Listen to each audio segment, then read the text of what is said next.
It's time for the movie raid, and tonight's victim is former actress Michelle Meyrink, who has played in such films as Real Genius, Revenge of the Nerds, also an acting instructor. Hello. Hi there. And what are we doing? What am I doing right now?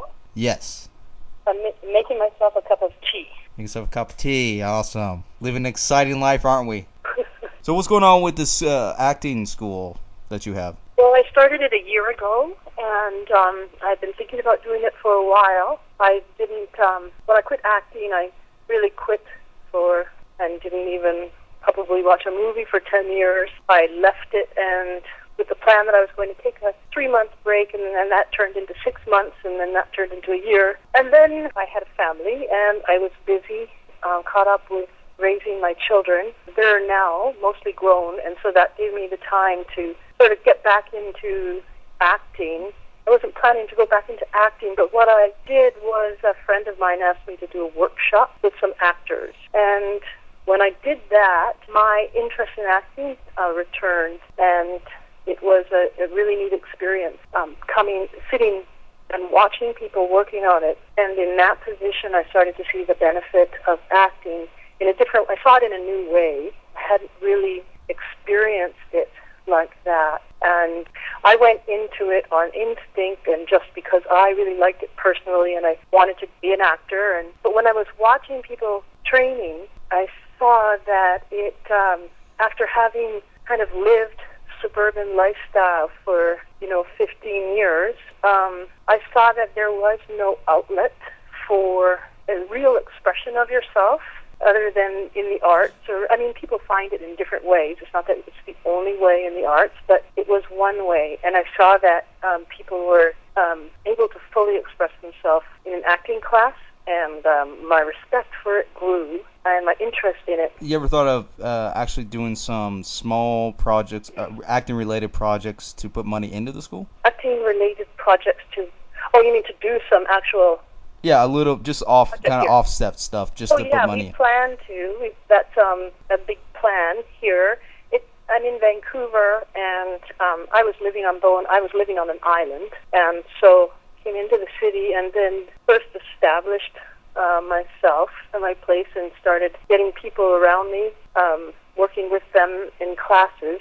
And the place I built a little theater. And so it's a place that we can actually eventually start working on some plays with the people that I'm working with now. So that's the plan, and that will probably be in a year, maybe this year.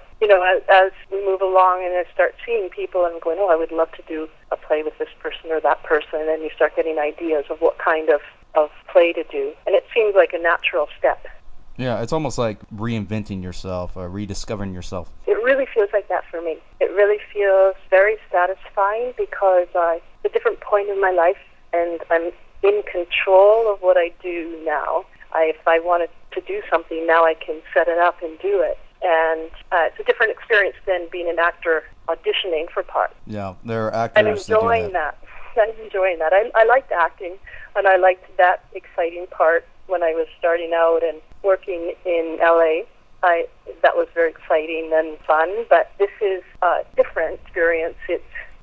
For me, it's a little more creative. Yeah, and there are actors that do this, but kind of either just not quite sure where they're going or what exactly they're getting themselves into. And then there are the ones that get a little bit arrogant about where they're at, get a couple good gigs and they want to move out to Hollywood and do this and this and this. But it's either make a product or become a product. Yeah, I guess that's true. I think that people going in with a stronger understanding of the whole thing would do better at that, of making a product and becoming a product. I think for myself, I was very naive. I just went down there, wanted to go into acting, and wanted to go into movies, and I was really happy to get a role when I would get them. And I didn't have a vision of making something or developing anything. For me, it was just the experience of acting that I enjoyed.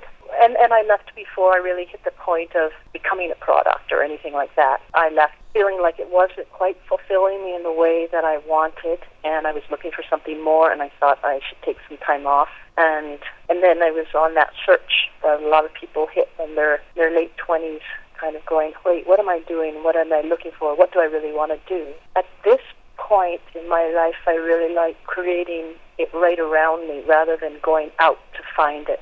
Yeah, when companies, even big companies, when it comes to making film, can also destroy your career if you don't know exactly what you're getting into. It's like, it may sound like a great deal, but you have to actually look into it before you just up and accept this money, accept this role, because you don't know what's going to happen, because it could easily just turn around and just screw you. Yeah, I guess so. You know, at a certain point in your career, you know, for someone that their whole reputation is going to ride on that movie, it will do that. If you're someone who, you know, I was doing lead roles, but I wasn't, you know, a superstar or anything like that, so it didn't matter. If a movie bombed, it bombed, and I didn't carry it. It didn't reflect on me. If a movie did well, it was good for me, but it didn't, it wouldn't make or destroy my career. I wasn't at that point, you know, so I haven't had that experience. Yeah, it can be hard when you come, especially at that age. I mean, of course, it's horrible for little kids, child actors. It's definitely horrible in some cases. Oh yeah, I've seen that happen, and it's a reason for me, you know, with one of my daughters who wants to be an actor, to say, well, wait a little while, and go in as an adult. Would you actually stray your children toward that kind of lifestyle when it comes to that, or would you actually want them to start out kind of the independent circuit first, if they decide to become actors? Well, I would definitely, this is really like at my point where I'm at right now, so it's hard to say, because sort of, you know, in a few years I can look back and say, well, this is what I did, or I'm at that point almost right now. Where I'm at right now is encouraging my one daughter to do plays, work in theater, take classes, and get a better understanding of herself. The problem that I think with movies is fame, because it messes people up.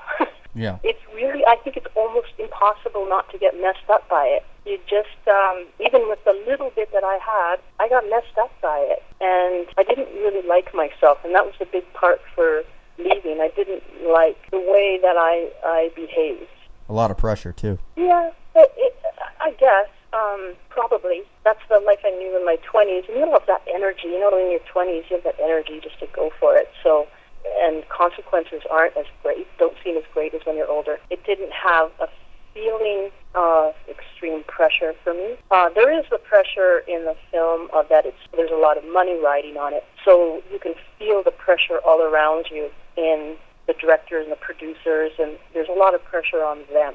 So in a way you tend to take on that pressure as well, but it wasn't extremely, I didn't feel pressure in that way too much. And a lot of actors are going toward the TV, though, when it comes to television. They go to television first, and then they start moving their way up to the film. It doesn't seem a huge pressure when it comes to television. There is pressure regardless. There's just some pressure, but it seems like very rapid, but you can still make a good product out of it. Yeah, I don't know. I mean, I didn't do much television, so I do know that the fame of television was different than the fame of movies. When I saw TV stars, you can get people feel very familiar with them. They go anywhere, everyone recognizes them, and that was hard. But, yeah. Well, go back to teaching acting. Do you actually learn from the students as well? What I do in my classes pretty much is I try to set up an environment that is conducive to a person opening up to themselves completely, and providing an environment where a person can completely express themselves, encouraging them in that way. So it's a back and forth thing. I don't sit down and teach. It's really about setting up an environment that is a creative experience for people. Well, I use Meysner technique as my classes are based on Meysner technique. And so the first whole part is a person really getting to know themselves and not covering themselves up with a mask, and which, as you get older, those masks get harder to remove. Those habits that you think are your personality, and they're actually just sort of neurotic habits that have developed over time. And so Meysner technique I find really useful for people getting rid of that and working off of the behavior of the other person and catching their own behavior, catching their natural impulses, and bouncing back and forth. Meysner technique is fantastic because it really grounds a person in that. it's a really nice way for people who've never acted before and always had some interest to come in and suddenly feel like, oh, this is what acting's all about, and it's different than I thought, and it feels really good. They don't just jump in and start pretending. They first go from a place of finding themselves completely and starting to enjoy themselves and enjoying all parts of themselves and discovering all parts of themselves and realizing that that's all okay. They can be, we all have, we're all really good people. We're all really bad people. We've got a whole range in there. And to start to be able to play with that, express it, and without the consequences of what would happen in society, you can express your anger, you can express your joy, and get to know yourself. Meissner technique is fantastic for that. So that's the process that I use. And in my classes now, I've started getting a lot of people that always wanted to act but never tried it and thought that it was only for 20-year-olds who want to go into movies or television. But they can be, now 45, 50, 60, 70, and always thought, oh, I'd love to do that. Or I did a school play years ago, and that was a great time in my life. I wish I could try that again. There are people like that coming to my classes, and I'm finding that really enjoyable. I have classes for actors as well. Sometimes it's a little more difficult for actors because Meissner technique makes you you have to go back to the very basics. So if you built up any bad habits, they've got to be stripped away, and sometimes that's difficult. It's a great opening for a lot of people. Do you think that's kind of a lost art in a way, when fast forward in today's era? I think what happened to me is what happens to a lot of people. I associated acting completely with Hollywood, and having this experience of especially working with people that are working all kinds of other jobs and have an interest in acting, just, this little curiosity, and have tried it, and then seeing what happens. It affects people's lives. When you start practicing opening up and becoming fluid with your emotions and becoming really in touch with another person, seeing clearly where they're at, starting to use your full intelligence. A lot of times we kind of minimize our intelligence in our day-to-day life, but this allows someone to use their full intelligence. And so, I think maybe it's a lost art form. It was for me anyway. This has been a complete rediscovery of acting as an art that I didn't realize what it was. I just knew for myself, I needed to do it. It was a way that I wanted to express myself in a way that I couldn't find the opportunity in my daily life. And so acting or singing or painting or some way to express myself was needed. Yeah, so you're basically giving these upcoming actors an opportunity to have a better career, a better insight, I should say. That would be great if that happens. I mean, people come for different reasons and get out of it get out of it different things. Usually, a common thing to happen is people come into the class and they've been working for a while. Maybe this is one scenario. People working for a while. Maybe they've had a few jobs. We're in Vancouver. The jobs aren't huge for film or television, but they're up auditioning a lot. And then when they take these classes, they find out why they went into acting in the first place, and there's a rediscovery of the joy of acting. Sure, people get that in other places too, but that's definitely happened here. I think that's been very satisfying. So for actors, finding the real reason or the real satisfaction in it outside of setting goals and attaining your goals career-wise, there's a real satisfaction that transfers into your life in all kinds of ways. In that way, I see it as beneficial for actors. It's the exact same thing that happens for people that aren't actors. They find the same thing. Often they come into the class and then they find out, oh, it's different than I expected. Wait, is this real or is this acting? And our daily life is spend a lot more time acting than actually an actor on stage who's actually going through a real experience. Actually acting rather than just pretending. Yeah, I mean, we're limited, right? I mean, you and me here with our conversation, you have to interview, so you have to kind of box yourself into this role, and then I box myself into the role of the person being interviewed, and it's great, and we have this conversation, but it's not a full expression of yourself, right? It's different than if you were to pick up the guitar and start singing, and that's what acting is.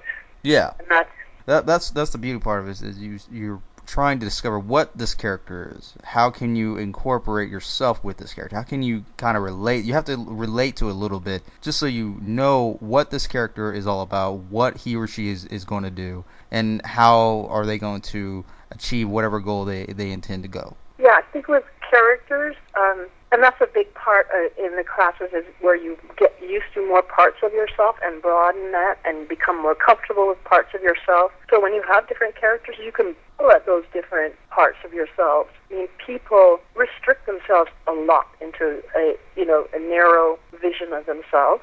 Working out, I think of acting class as kind of like a gym workout, and you just expand the expression of yourself. You get more in touch with other parts of yourself that are always there, but you don't access that much. They've just been there in the background. Everyone knows this about themselves, But acting class allows that to. I mean, that's what the point of acting class is. I think is to also bring out more parts of yourself, and then when you find a character, maybe there's someone that you go, oh, I absolutely cannot play this type of person. But if you work out in a gym workout in an acting class, there will be more characters that you can play because you know yourself more and you know those parts of yourself.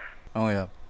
Go ahead and plug in anything that you want to promote, especially, of course, your school, anything or any advice that you'd like to give out for these upcoming actors, or anything you'd like to share. Any websites, anything in general. So what I would just say is, if there's a lot of people wanting to go into acting, and wherever they are, I would say start doing something now where you're at in your own community. Find a audition for some place. Find work out in an acting class. Find one that really clicks for you, and you don't necessarily have to go somewhere else to make your life fulfilling. If that's your goal, that's fine too, and there's ways to go about that. You can be totally fulfilled where you're at right now, and you can find it in the environment you're in. And there you go. That's former actress Michelle Meyrink, as well as acting instructor